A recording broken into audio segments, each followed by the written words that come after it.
Well, welcome back, and we'll continue talking about coordination compounds, chapter 21 here.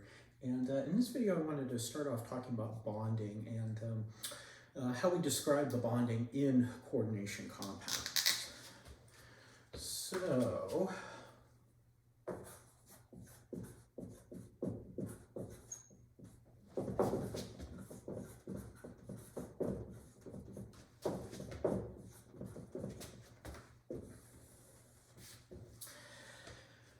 traditionally, we would use something like the valence shell electron pair repulsion theory, or VSEPR. But it turns out that that doesn't work because for coordination number 6, geometry is octahedral. That's okay. Coordination number 2, geometry is linear. That's okay. But coordination number 4, we could have tetrahedral or square planar. So we'll take a look at that in just a minute. The metal-ligand interaction is a Lewis acid-base reaction. So metal-ligand interaction is Lewis acid-base reaction. So our ligand is the Lewis base, the metal is the Lewis acid. So we would have a metal here with some kind of empty orbital.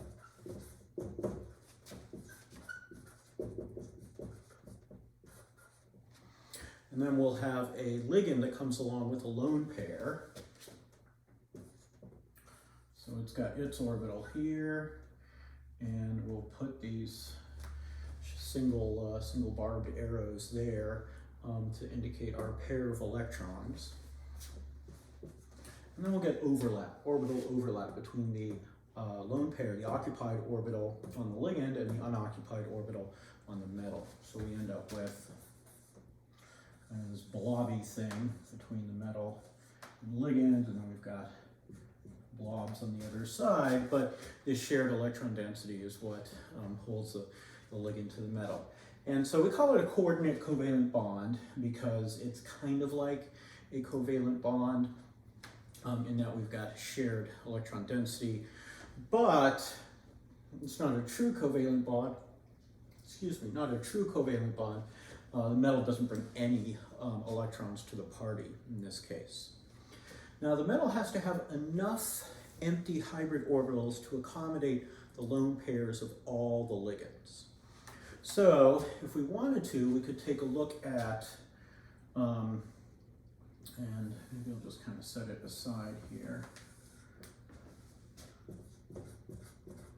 We can look at our coordination number. So we could have 2.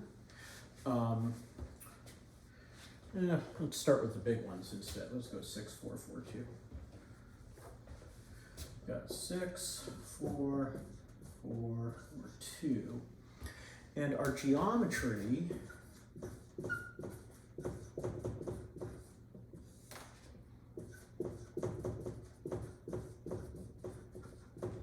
of course, for a coordination number 6, our geometry has to be octahedral. Well, it turns out it doesn't have to be. We can actually have something called a square prism, but I'm not going to, a cube basically, but we're not going to, actually not a cube, sorry, a triangular prism, but we're not going to worry about that. We're going to focus on octahedral. Although, potential extra credit question on an exam could be to draw orbital diagrams of things other than octahedral complexes. We'll talk a little bit more about that later and get you guys, just get you starting to think about that. But anyway, octahedral, this is the way that we're going to put 6 ligands on a metal and have everything evenly spaced. Of course, linear is just 2 things. With central atom, of course, it's a line. 3 points give us a line there. So that's linear. And unfortunately, there are 2 possibilities for 4 things. We've got tetrahedral, so our ligands are evenly spaced. And we've got square planar, where they're evenly spaced, but in a plane. Okay, so bond angle is 90, 90, but from one side to the other, it's 180. So these two are different things. So let's note those here. Tetrahedral and square planar. Now you may remember some of these from Chem 1A, and we saw some other types as well. Now, what kind of empty metal orbitals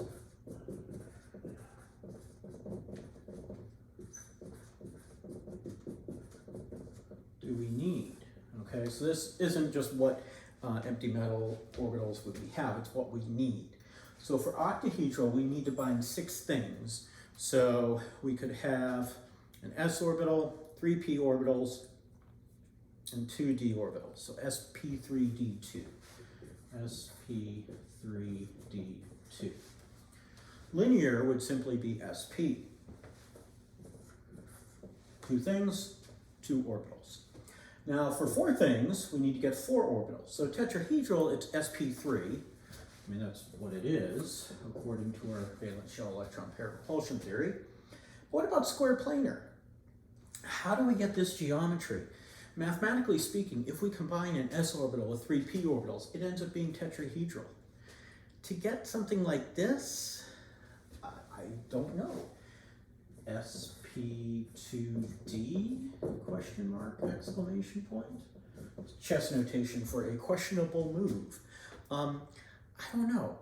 Now, you guys may remember in Chem 1A, you actually had sp3d2, that if we looked at the electron geometry here, we would have lone pairs. That was in Chem 1A for things like, I don't know, xenon tetrafluoride or something like that, where there were lone pairs. Remember, the metal doesn't have any lone pairs. So it's this electron deficient atom. So how do we get this? That's a very good question. And that's one of the places where it turns out the valence shell electron pair repulsion theory breaks down. So we'll just say here, BSEPR not so good. Why do I bother going through this? Well, I often like to tell classes, whether it's Chem 31, 1A, 1B, 12A, 12B, talk about some models that we like to use because they're easy to use, although there are cases where we can't really use them. So, for valence shell electron pair repulsion theory, it explains some of possible shapes, but not all of them. However, looking at more of a valence bond theory, looking at the metal-ligand interaction as a Lewis acid-base reaction is actually very accurate and very useful. All right, so that's sort of the starting point of bonding in complex ions. And I'll pause for a sec if you guys need to copy this down. Okay, now I will erase.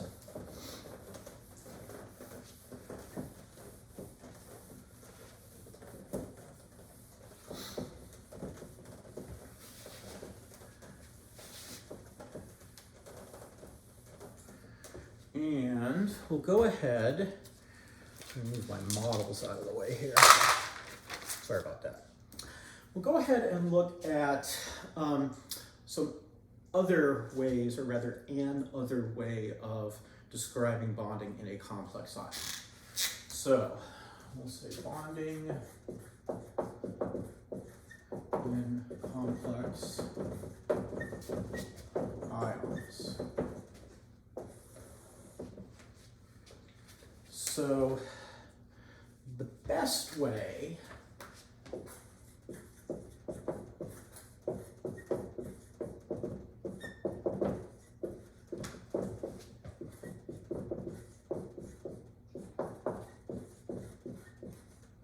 is something called ligand field theory.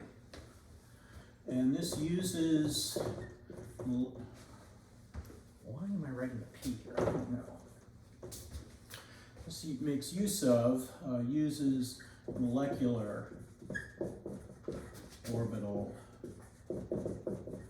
theory.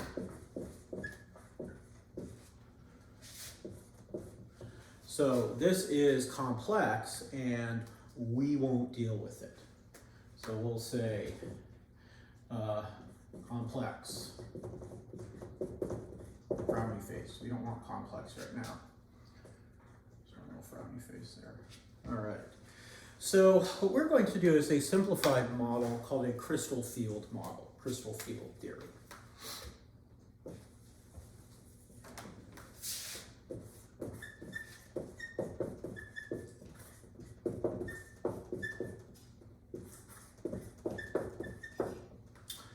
So this is our crystal field model. I'll put in parentheses theory. So sometimes we just call it CFT, crystal field theory. So in some ways it's like ligand field theory, but the ligand field theory actually takes elements of crystal field theory and molecular orbital theory and combines them. If you really want to read about it, you could look it up on Wikipedia or Google it. And yeah, I would advise not to because it gets pretty heavy in math and some stuff like that. That's something typically for a undergraduate, more advanced undergraduate inorganic chemistry course. So there are some properties that localized electron model, the essentially valence bond type model, doesn't account for. So we like this because it accounts for color and magnetism. So colors and magnetic properties. We'll talk about that in a little bit. So what we're going to do with our crystal field model is look at the energies of the d orbitals.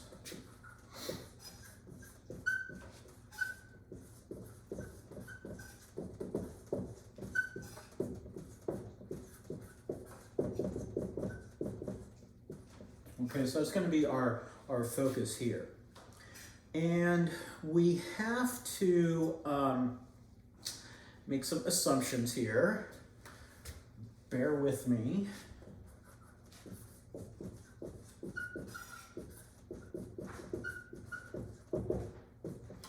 So one assumption is that the ligands are negative point charges.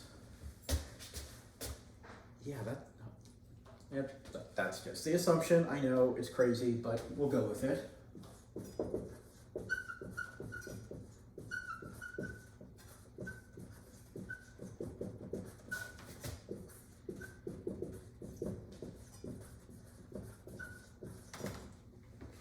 If you think about it, it goes from like a chloride, well, of course that's got a negative charge, and if it's small enough you can think of it as a point, but what about something like water? Yeah, it's got electron density, but it doesn't have a negative charge, and it's bigger than chloride. It's clearly not a point, or something like EDTA, which is huge compared to a point. So, and then, and this is, if that assumption wasn't bad enough,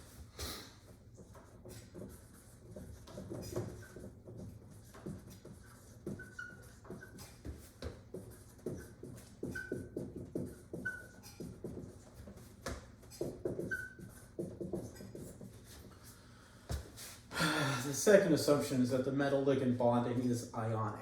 Now, I already told you it wasn't. We have coordinate covalent bonds. It's a Lewis base forming a new bond with a Lewis acid. And so these assumptions aren't the best ones to make, and yet we make them because our localized electron model doesn't account for colors and magnetism.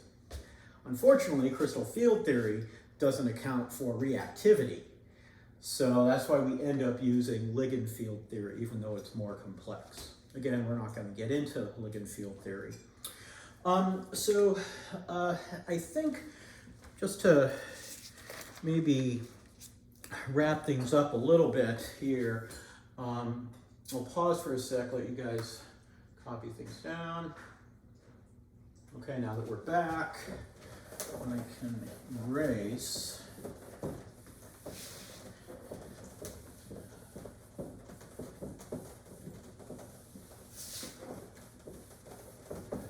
crystal field theory can get kind of involved, so I'd like to break it up into 2 lectures. So I'll introduce it with this lecture, and then I'll do another video where we get into more detail.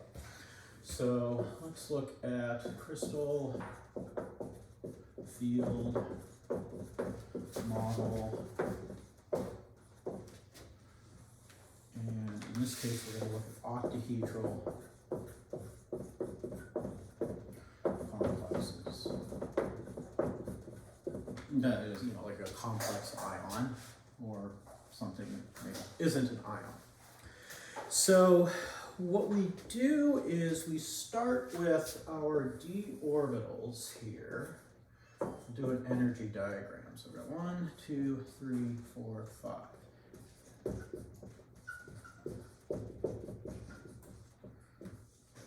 So these are the 3 d orbitals, and they are all equivalent in energy. This is our free metal ion. So they're degenerate. They all have the same energy. Now, when we add our point charge ligands, we're going to increase our energy. Add ligands.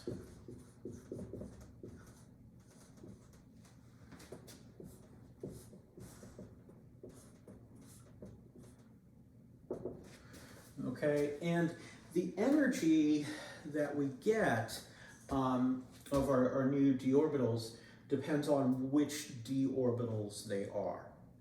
So adding ligands raises the energy.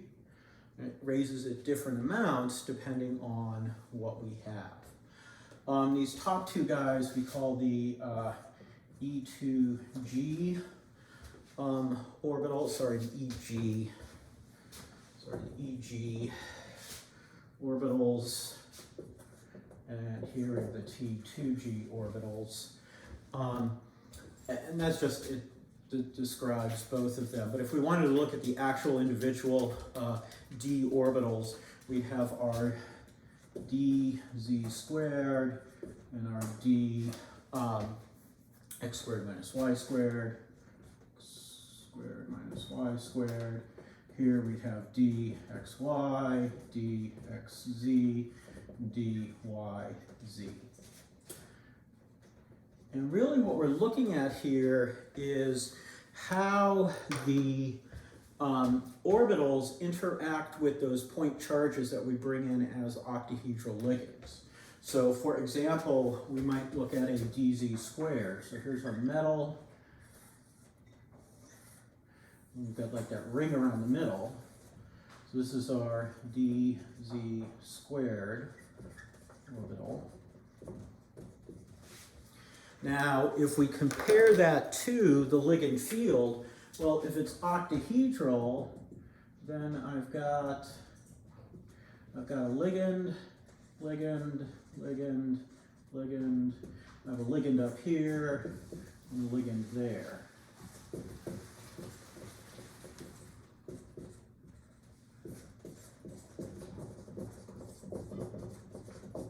Again, all of these points here are ligands, and again, this is for the octahedral case. Notice that there are 2 ligands that overlap a lot with that dz squared orbital. In this case, the ligand orbital overlap causes higher energy. Usually when we share electrons, it results in lower energy, but in this model, we have higher energy. So if I've got 2 ligands that are right on either end of the dz squared orbital, that'll be higher. 4 ligands would be at the ends of the dx squared minus y squared, so that would actually be equal in energy. dxy, dxz, dyz are all kind of in between, or on the planes in between, so they don't have as much interaction with the ligands, so they're not as high. Go ahead and take a look in your text at figure 21.20. So I'll just write it here. Figure 21.20. Yeah, I spent some time today looking, trying to find maybe some animations or little interactive applets online. Couldn't really find anything I liked to show d orbitals. I have some models, but they're in my office at Chabot, so I don't have them with me.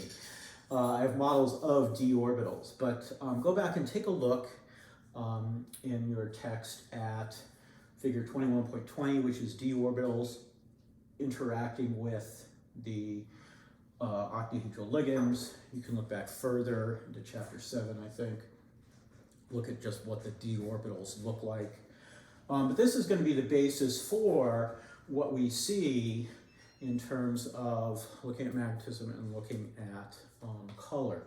And we'll see that other geometries produce a different crystal field splitting diagram. Sometimes I refer to just this part here as the crystal field splitting diagram. All right, so I think I'll stop this video for now. Again, we use the crystal field model because it explains a couple of useful properties, color, magnetism. Doesn't explain reactivity, so we use something different, ligand field theory. Localized electron valence bond model actually is pretty good for reactivity, but it doesn't account for color.